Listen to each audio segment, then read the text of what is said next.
What is up, guys? In this video, I'm going to talk about all the important settings you need to adjust before starting to play Modern Warfare 2 and Warzone 2.0. I'm going to go over all the controller settings, dead zones, aim assist, graphics, interface, audio, all the settings you need to improve your gameplay. Now, there's a lot of settings and it could get overwhelming, especially if you're a new player, but I'm going to make the process easier and just show you which ones you need to tweak in order to improve your gameplay. So let's start with the controller settings.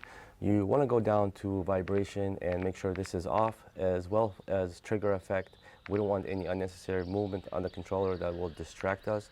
For sensitivity, I have it at 9. It does go up to all the way to 20, and the reason I have it 9 is because I have this Control Freak aiming kit, and it comes with the reins that go onto the right analog stick, which softens the aiming, and the left analog stick stays at 9 sensitivity for the quick movement.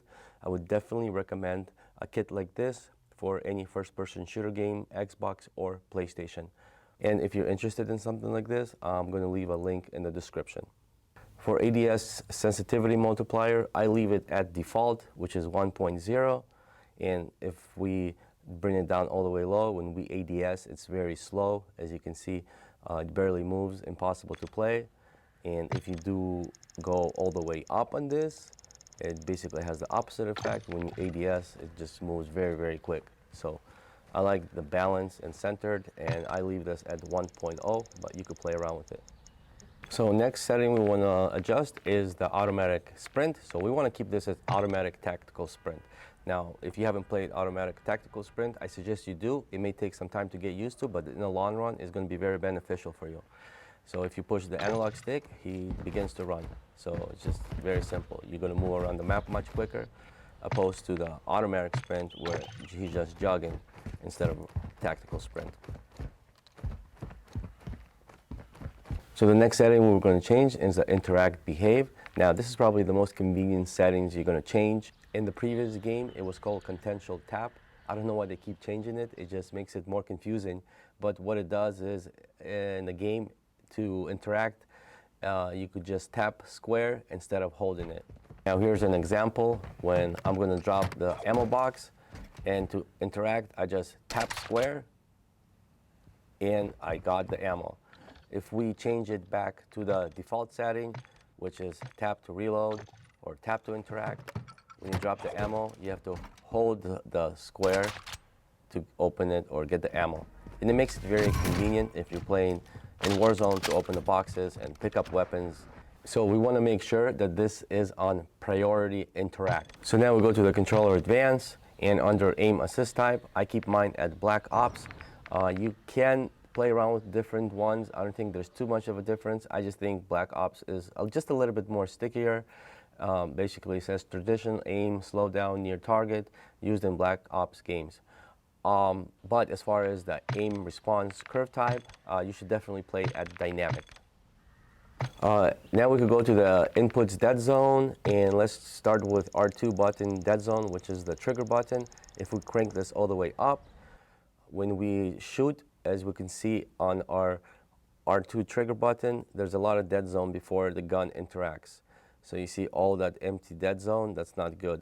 So we want to keep this minimal as possible, so it's very responsive when we fire. So if we go back and we crank the dead zone for the R2 button back to 0, we'll see what kind of effect it has. And this is what you should be playing for, is 0. Now if we tap it just slightly, you see how the gun reacts right away. You can barely tap it. So you want to keep this at 0, so it's very responsive. And now we could also go and compare these and how much different the one on the right is, which is at 0. Now we could also adjust the dead zone on our analog sticks, and we first need to see if there's a dead zone necessary for the right analog stick. So what we're going to do is we're going to go here and take a couple shots and look if our crosshairs are moving on their own. And it looks like it's slightly drifting to the lower right portion of the screen. So that there is a little dead zone there we could adjust. So we're going to go to the right stick and adjust it by 0.01. And let's see if 0.02 drifts. And again, you can see there's a slight drift to the right. So we're going to go back into the dead zone options and adjust it by another 0.01 to see if that's going to eliminate any drifts. Take a couple shots and look at the crosshairs, and it looks like it's still. So that looked like it's fixed. So this controller's right stick dead zone is going to be at 0.03. And we want to make sure we correct this because it really helps out with the aim. So next we're going to go to the graphics, and we're going to turn off all the blur. So turn off the world blur. This is how it looks without, and this is how it looks with. You can see that blur is not good for your head, for your eyes, or for the gameplay. So turn off the world blur, and the weapon blur also we want it off. And the film grain also we want it at 0. We don't want any noise on there. Depth of field, we're going to turn this off.